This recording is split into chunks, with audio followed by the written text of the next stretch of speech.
Astaghfirullah. Assalamualaikum warahmatullahi wabarakatuh.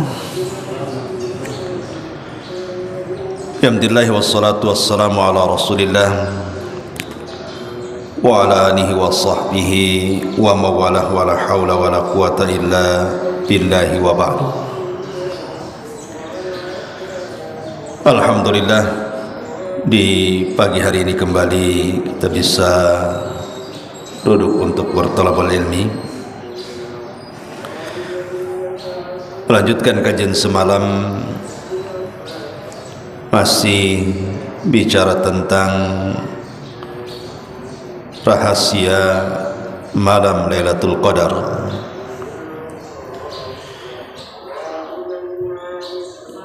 Kira-kira apa yang harus seseorang lakukan apabila mendapatkan malam Lailatul Qadar? Ma'asyiral muslimin yang dimuliakan Allah Subhanahu wa taala, di dalam sebuah hadis yang ma'ruf, Nabi sallallahu alaihi wasallam mengatakan, "Man qama Lailatul Qadrin imanan wa ihtisaban ghufira lahu ma taqaddama min dambi." Barang siapa yang menghidupkan malam Lailatul Qadar dengan iman dan juga mengharap pahala Allah Subhanahu wa taala, maka Allah akan ampuni dosa-dosanya. Kalimat qoma dalam hadis ini maksudnya qiyamul lail. Dan qiyamul lail itu berbeda dengan tahajud ataupun dengan tarawih. Ada tiga istilah yang sering kita dengar: salat tarawih, salat tahajud, dan qiyamul lail. Adapun salat tarawih ma'ruf, dilakukan setelah isya, yang biasa kita lakukan itu disebut tarawih namanya, karena panjangnya salat tarawih di zaman dulu, sehingga setiap beberapa rakaat ada istirahat. Lah istirahat itulah yang kemudian disebut salat itu sebagai tarawih, karena ada istirahatnya. Dan tarawih itu artinya istirahat. Makanya heran juga kalau ada salat tarawih 7 menit 23 rakaat. Kapan tuh istirahatnya? Itu kan harusnya kan ada jeda istirahat.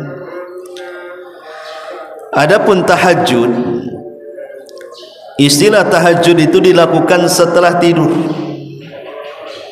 Jadi ba'da isya antum tidur dulu, kemudian bangun tengah malam, kemudian sholat, itu disebut tahajud namanya. Tetapi istilah qiyamul lail, ini qiyamul lail ini sudah umum, dia tidak mesti sholat. Ulama mengatakan qiyamul lail ini disebut qiyamul lail kalau melakukan 6 perkara. Kalau melakukan 6 perkara, Anda sudah melakukan qiyamul lail walaupun tidak sholat. Yang pertama, berdoa kepada Allah Subhanahu wa taala. Orang yang berdoa tengah malam atau sepertiga malam akhir, walaupun dia tidak sholat, maka dia sedang qiyamul lail. Hanya semata-mata berdoa. Contoh umpamanya doa yang paling pendek, doa selepas tidur umpamanya. Walaupun itu tidak panjang doa selepas tidur kan, cukup dengan berdoa seperti itu saja sudah dianggap qiyamul lail. Apalagi kalau doanya panjang gitu. Ini yang pertama. Yang kedua, berzikir. Jadi semata-mata orang berzikir di tengah malam, antum memperbanyak tasbih, tahlil, takbir, walaupun tidak sholat, maka Anda sudah menghidupkan malam itu dengan zikir, dan itu disebut qiyamul lail. Kemudian yang ketiga, berwudu. Orang yang berwudu, umpamanya antum di rumah, tahu-tahu kedinginan, terbangun, terbangun jam 2, rupanya pengen kencing. Setelah kencing antum sempatkan berwudu, kemudian tidur lagi. Berarti semata-mata berwudu itu anda sudah melakukan qiyamul lail. Kemudian yang keempat, qiraatul Quran, membaca Al-Quran. Walaupun tidak salat tetapi anda membaca Quran, maka anda sudah qiyamul lail. Atau yang kelima, istighfar, mengucapkan astaghfirullah, astaghfirullahaladzim dan begitu seterusnya. Maka semata-mata istighfar di tengah malam, maka anda sudah qiyamul lail. Tentu yang keenam adalah solat. Solat tahajud itu termasuk qiyamul lail. Solat tarawih juga termasuk qiyamul lail. Artinya kalau kita bisa menggabungkan 6 perkara ini, mulai daripada doa, kemudian zikir, kemudian baca Quran, kemudian berwudu, kemudian istighfar, kemudian solat, berarti sempurnalah qiyamul lail di situ. Tetapi kalau seseorang bosan, karena kan yang namanya jiwa, kata Abdullah ibn Mas'ud radhiyallahu an, terkadang menerima ikbal, terkadang menerima idbar. Ikbal itu artinya terkadang ada semangat, semangat sholat tarawih tidak ngantuk gitu ya, semangat tahajud sepertiga malam tidak ngantuk sama sekali. Tapi terkadang hati itu idbar. Idbar itu artinya futur gitu ya, malas mau sholat itu. Tetapi kita ingin menghidupkan malam. Kalau memang malas sholat, berarti ambil Quran, baca Quran. Malas baca Quran, perbanyak istighfar. Malas istighfar, perbanyak zikir. Malas zikir, perbanyak doa. Malas semuanya, wudu kan itu. Yang penting kita hidupkan malam-malam itu dengan qiyamul lail. Lah Nabi SAW mengatakan, man qama lailata qadrin imanan wahtisaban ghufira lahu ma taqaddama min dambi. Barang siapa yang menghidupkan malam Lailatul Qadar dengan qiyamul lail yang saya sebutkan tadi, dengan wudu, dengan zikir, dengan doa, dengan istighfar, dengan baca Quran dan dengan solat, penuh iman dan mengharap pahala Allah Subhanahu wa taala, maka akan diampuni dosa-dosanya. Ma'asyiral muslimin yang dimuliakan Allah Subhanahu wa taala, kalau kita melihat ada beberapa riwayat ikhwan, bagaimana caranya menghidupkan malam Lailatul Qadar itu dengan sedikit amalan tetapi berpahala besar. Gimana caranya? Seorang muslim kan harus cerdas. Ulama mengatakan yang pertama, solatlah tarawih bersama imam. Solatlah tarawih bersama imam sampai selesai. Maksudnya dengan witir-witirnya sekali. Disebutkan dalam hadis Nabi SAW, man qama ma'al imam hatta yansarif kutiba lahu qiyamu lailatin. Kata Nabi SAW, siapa saja yang salat bersama imam hingga selesai dengan witir-witirnya, maka ia dicatat telah mengerjakan salat malam penuh mulai dari isya sampai subuh. Jadi kalau seandainya antum tarawih tadi pada isya gitu kan, anggaplah 1 jam tarawih, tapi kita selesai itu dari awal sampai akhir bersama imam, maka seolah-olah kita ini menghidupkan malam dari isya sampai subuh. Itu maksudnya. Hanya mengambil waktu 1 jam tapi bernilai sampai subuh. Sekarang kita bayangkan kalau seandainya antum salat tarawih bertepatan di tanggal ganjil dan bertepatan di malam Lailatul Qadar, Anda bisa bayangkan, hanya 1 jam tarawih saja dianggap Anda sudah melaksanakan salat malam full sampai subuh. Bagaimana dengan orang yang bertepatan dengan Lailatul Qadar? Berarti Anda sedang bertarawih seumur hidup Anda. Karena semalam sudah saya katakan bahwa 1 malam kita hidupkan maka sama dengan 1000 bulan, atau bahasa Quran alfi syahrin, Ini amalan yang pertama, hanya 1 jam bersama imam bertepatan dengan Lailatul Qadar, seolah-olah kita menghabiskan waktu kita untuk solat malam. Kemudian yang kedua, Nabi SAW mengatakan, man qama bi ashri ayatin lam yuktab minal ghafilin, wa man qama bi mi'ati ayatin kutiba minal qanitin, wa man qama bi alfi ayatin kutiba minal muqantarin. Kata Nabi SAW, siapa saja yang membaca 10 ayat dalam salat malamnya, maka dia dicatat menjadi orang-orang yang tidak lalai. Siapa yang membaca 100 ayat dalam salatnya, maka dia dicatat orang-orang yang taat dan setia kepada Allah. Dan siapa yang membaca 1000 ayat, dicatat dari golongan orang-orang yang telah mengumpulkan pahala sebanyak-banyaknya.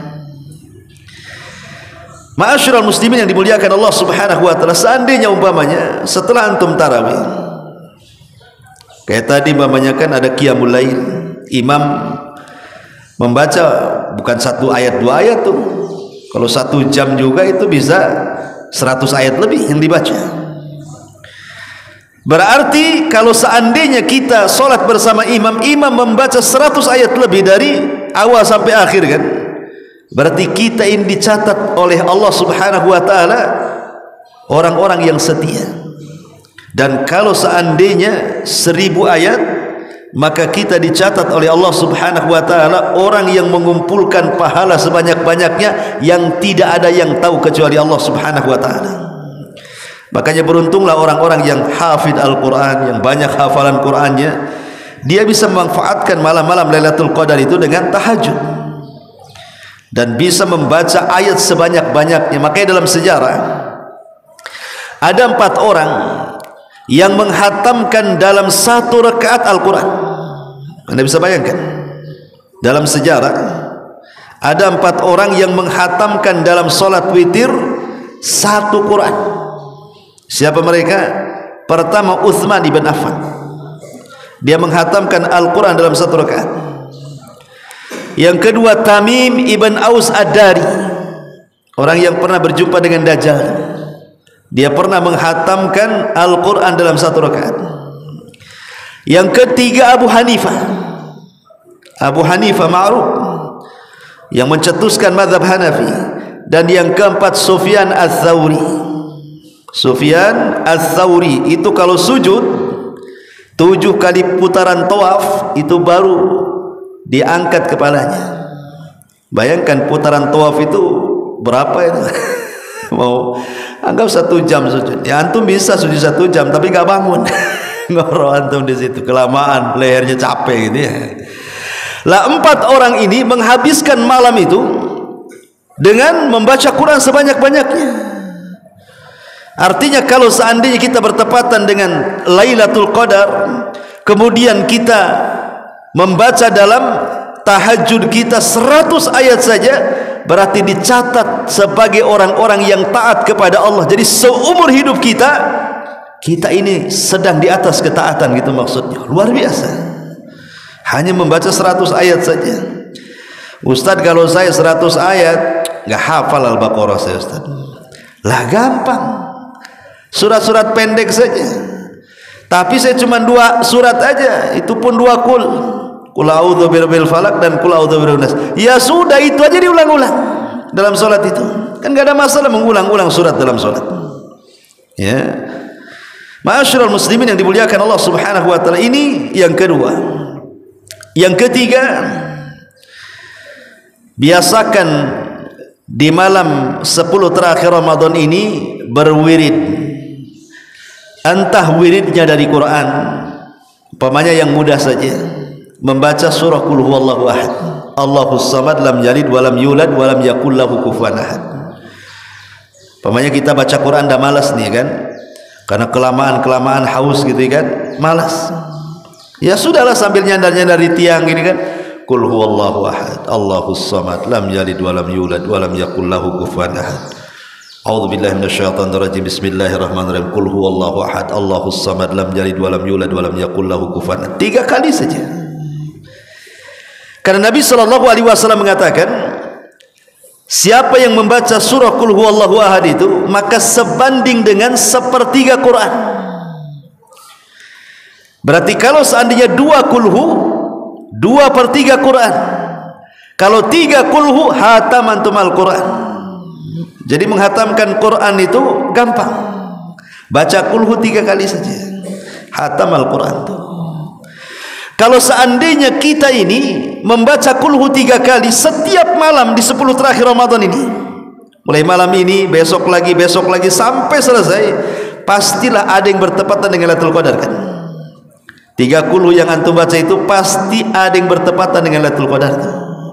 Kalau itu betul bertepatan dengan Lailatul Qadar, seolah-olah seumur hidup antum membawa pahala menghatamkan Al-Quran setiap malam.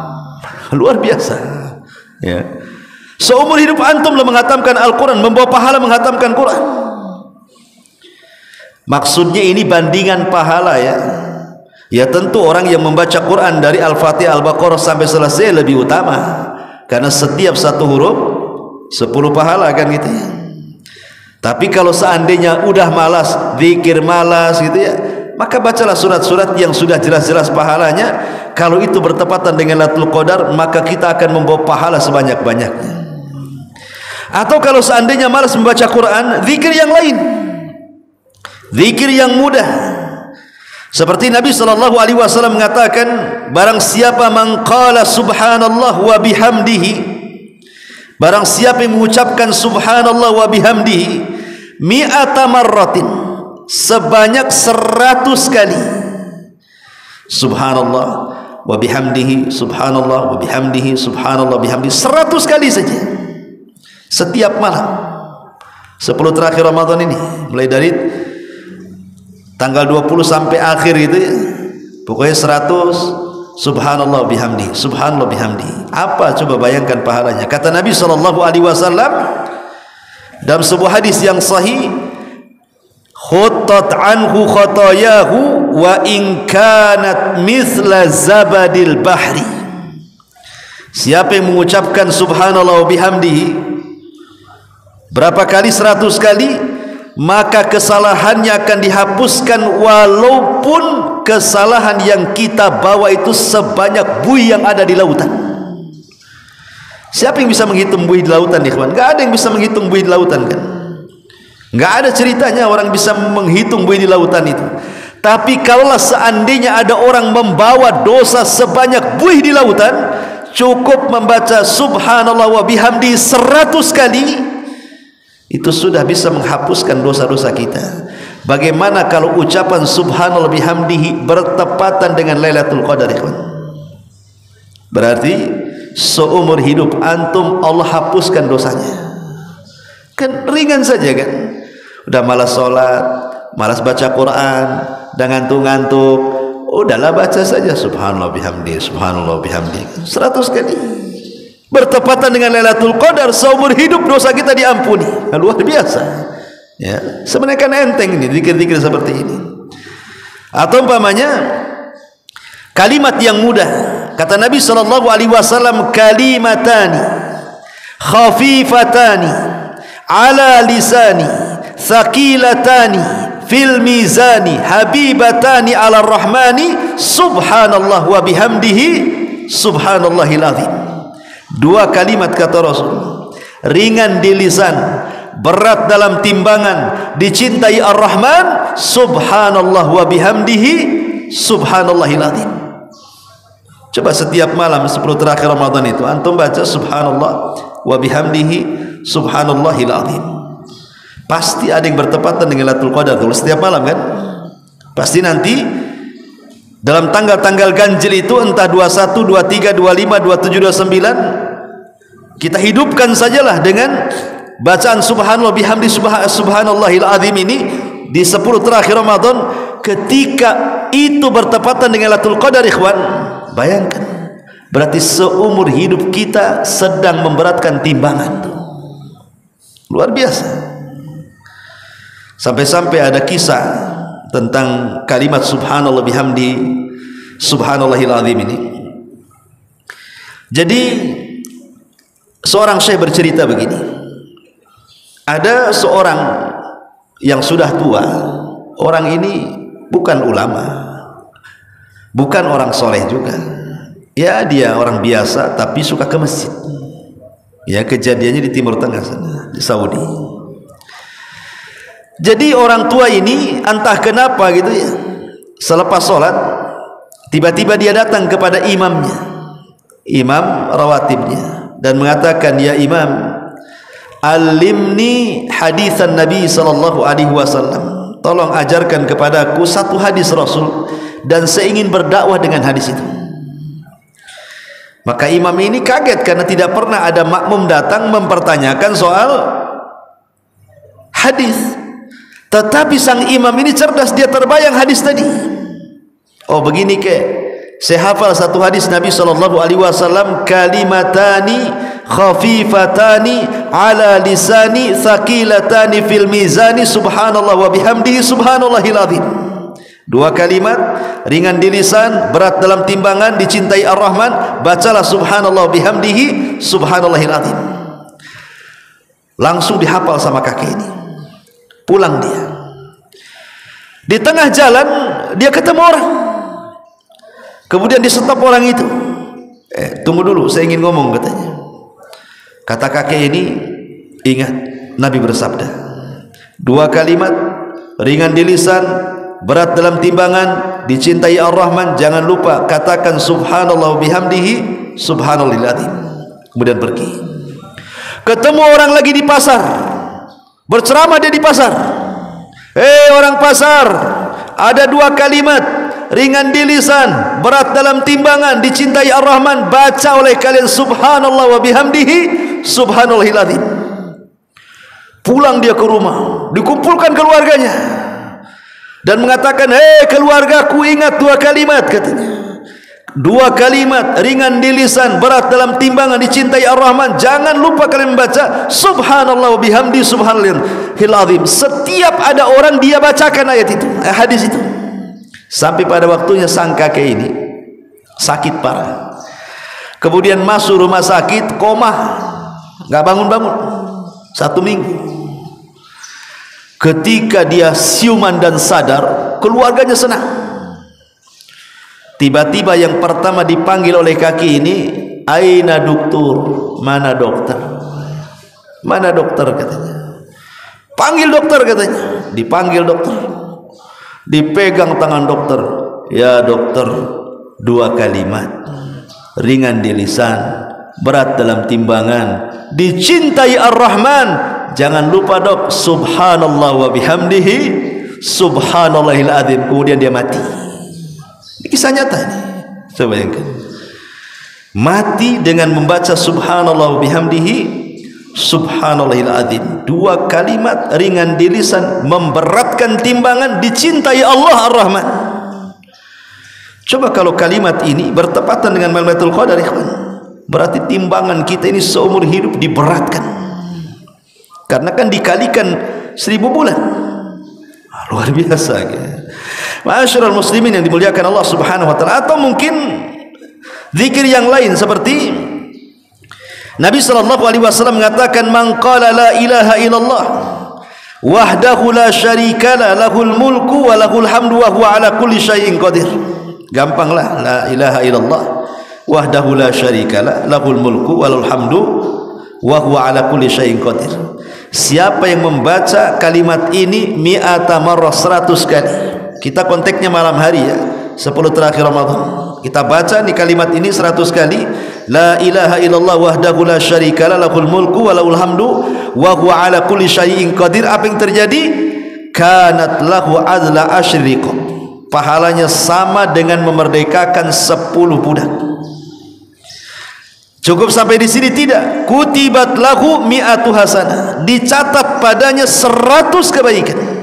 Cukup sampai di sini? Tidak. Muhiyat anhu mi'atu sayyi'ah, dihapuskan 100 kesalahan. Wa kanat lahu harzan minasyaitan, dan dia akan mendapatkan penjagaan dari Allah dari godaan syaitan. Coba di sini ada 3 perkara atau 4 perkara.